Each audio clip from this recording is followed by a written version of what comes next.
Hal yang kulakukan untuk menutupi kegugupanku dalam lingkungan baru, yang sama sekali jauh dari anganku itu ialah kupaksakan diri untuk menyuntuki membaca buku-buku tentang jemaah ini, sejarah dan kontroversinya. Di tengah tak ada teman diskusi yang berbagi informasi dan pengetahuan, bukanlah yang menjadi pertahanan terakhirku untuk mendapatkan setitik tahu tentang jemaah ini.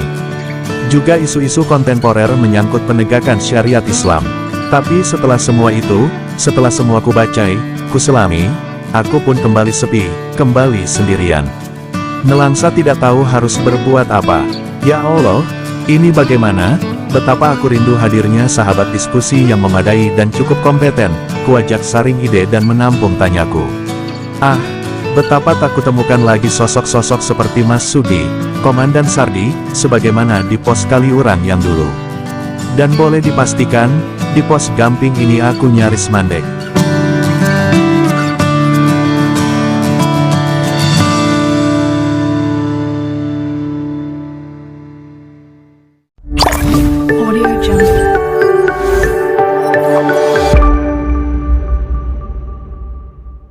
Karena menyempitnya ruang dakwahku di kampus Matahari Terbit, dan hambarnya sisi sufistik yang kuanut selama ini di pos Gamping, aku pun memilih untuk rutin mudik ke kota kecilku Wonosari. Sebuah kota di atas bukit di sebelah timur Yogyakarta. Aku tidak ingin layu sebelum tumbuh. Tidak, aku sangat meyakini betapa benarnya ajaran jemaah yang menciptakan berdirinya negara Indonesia yang berkanunkan Islam sebagai syarat tegaknya hukum-hukum Islam. Wonosari, kampung di atas bukit kota Yogyakarta. Di sanalah aku dibesarkan, dipenuhkan. Alamnya yang tandus, tanah yang berkapur dan bergelombang-gelombang.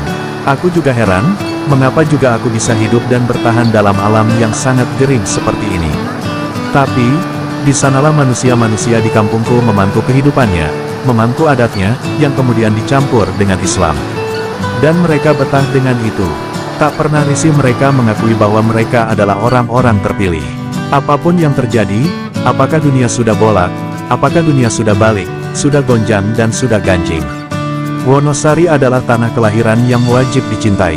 Itulah doktrin tanah air, bagaimanapun keadaannya. Dan di tanah yang begitu garing dan menyengat itu, hujan adalah anugerah yang tiada terkira, bintik langit yang terus dinanti-nantikan setiap siang setiap malam. Pepadian di sawah yang mengering dan seperti enggan tumbuh menjadi pemandangan yang menyergapku setiap kali mudik. Meski pompa-pompa diesel pengisap air terus meraung sepanjang malam, tetap saja air tak mampu mencukupi untuk semua orang. Jika panas terus-terusan menghujam tanah ini, keluargaku, tetangga-tetanggaku, manusia-manusia yang tinggal di sini, tak segan-segan mengkonsumsi belalang sebagai lauk pauk. Bahkan, untuk mendapatkan uang, ada yang berjualan sate belalang di pinggiran-pinggiran jalan. Dan penyakit seperti busung lapar adalah hal biasa terjadi di tanah ini. Betapa miskinnya tetangga-tetanggaku itu. Yang kusayangkan, mereka tetap saja percaya pada ilmu-ilmu dukun, ilmu-ilmu kejawen, ilmu-ilmu syirik yang tak jelas juntrungnya, dan tak mungkin bisa didapatkan pembenarannya dalam Islam, dalam Al-Quran. Ah, sudah miskin, kafir lagi. Dan aku tidak mau kampungku menjadi korban karena ketaktahuan mereka pada Islam. Mati dalam kondisi kafir. Tidak, aku harus berbuat sesuatu. Tapi aku tidak tahu dari mana harus memulainya. Tangan kecilku ini, aku tak terlalu yakin, apakah bisa melakukan tugas mulia ini. Hingga pada suatu malam, waktu itu malam minggu di masjid di tengah kampung. Sebelumnya orang kampung kaget, khususnya para remajanya, melihatku dengan berpakaian jubah yang besar hingga menyentuh tanah. Aku diberi tugas untuk memberikan siraman ruhani kalangan remaja, karena mungkin aku oleh mereka dianggap sebagai orang yang sedikit tahu soal agama. Dan kesempatan itu tidak kusia-siakan. Kesempatan itu langsung kuambil. Pikirku, ini kesempatan emas. Kapan lagi kalau bukan sekarang saatnya mengislamkan kembali kampung yang sudah kafir ini. Pengajian itu dibuka dengan pembacaan ayat suci Al-Quran yang kebetulan Korea yang ditunjuk membaca ayat-ayat awal surah Al-Baqarah. Alif Lam Mim Zalikal Kitabullah. Ayat itulah yang kubahas secara detail di hadapan jemaah pengajian kampung itu. Aku terjemahkan ayat itu dan kujelaskan satu demi satu yang membuat mereka terpana. Ternyata, Nida Kirani anak sah kampung mereka, bisa selihai itu membahas ayat-ayat Al-Quran. Aku hanya ingin menunjukkan kepada mereka semua, bahwa Al-Quran itu jangan dijadikan jimat, tapi dipahami isinya agar bermanfaat bagi kehidupan. Aku berhenti pada ayat ke-18 yang menunjuk orang-orang yang buta tuli. Ayat itu kupakai untuk menyerang pemahaman agama mereka. Pada sesi khotbah terakhirku, kepada mereka semua kutegaskan, pemahaman kita tentang Islam itu begitu sedikitnya. Alangkah menyenangkannya bila banyak orang yang mau belajar tentang Islam. Aku membuka diriku untuk itu. Silahkan kalau ada yang mau ingin tahu. Kita bisa berdiskusi bersama. Kita mencari Islam. Kita tidak usah setengah-setengah dalam berislam. Dan betul dugaanku, keterpanaan mereka melahirkan kepenasaran. Buktinya, selesai acara itu 1, 2, 3, 5, 8 remaja datang yang masih kebanyakan SMU itu ke rumah setiap sore atau malam. Mereka datang untuk berdiskusi untuk tahu Islam itu apa.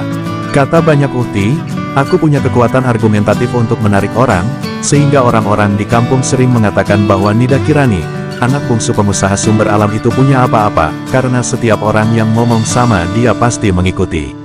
Dan benar, anak-anak remaja itu kucekoki dengan ajaran yang dibawa oleh jemaahku selama ini. Yang kulakukan pertama kali adalah, seperti yang dilakukan oleh Mas Dahiri, ketika aku pertama kali berkenalan dengan jemaah, yakni pencabutan akar. Biasanya aku mulai dengan pertanyaan, kamu Islam? Buktinya apa? Memang kamu tahu Islam? Melihat mereka limbung, lalu kujelaskan konsep ad-din, dan konsep penghambaan yang total kepada Allah, kepada syariat Islam. Kak Kiran, syariat Islam itu apa? Tanya salah seorang ukti yang memang dari pancaran matanya yang kecil terlihat memiliki keingintahuan yang lebih. Kurasa-rasai, ia mirip sekali denganku, ketika pertama kali mendapatkan hal-hal yang baru. Kepadanya dan kepada yang lain-lain kuterangkan apa arti syariat itu sendiri, pengertiannya yang elementer. Secara bahasa, terangku, syariat bisa diartikan sebagai sumber air minum atau juga jalan lurus. Namun secara istilah, syariat merupakan semesta perundang-undangan yang diturunkan Allah lewat Rasulullah untuk seluruh umat manusia tanpa terkecuali, baik itu masalah ibadah, akhlak, sandang, pangan, atau segala aktivitas muamalah. Semua itu untuk membahagiakan lahir batin kehidupan manusia, baik ketika kita masih hidup di dunia ini maupun kehidupan di akhirat kelak. Jadi, syariat itu bisa dirumuskan begini, from Allah, by people, for all of the world. Karena itu, apa saja hukum yang digali dari sumber-sumber hukum Islam bisa digolongkan sebagai hukum syariat. Jadi sudah jelas, syariat bukan hanya soal rajam bagi pezina, potong tangan bagi maling, atau segala hal yang sifatnya kriminal, atau apa yang diistilahkan hudud, tapi juga semua aturan yang mengatur semua aspek kehidupan manusia. Nah, untuk menegakkan semua itu bagaimana? Disinilah perlunya kalian kukumpulkan, kuseru-seru agar sadar memikul tugas penegakan itu. Kutegaskan sekarang, wajahku kudekatkan pada barisan mereka yang duduk melingkar dan suaraku kupelankan. Kita butuh negara untuk menyukseskan tegaknya syariat itu. Kalian semua mesti tahu bahwa tak akan pernah ada kemuliaan kecuali dengan Islam, dan tak ada Islam kecuali dengan syariat, dan tidak ada syariat kecuali dengan adanya daulah. Menjalankan aturan-aturan Islam tanpa real negara, itu adalah omong kosong belaka. Kosong melompong. Realnya bagaimana? Ya, mesti ada sebuah lembaga yang menjalankan ritual-ritual itu. Dan sekarang, negara itu belum ada.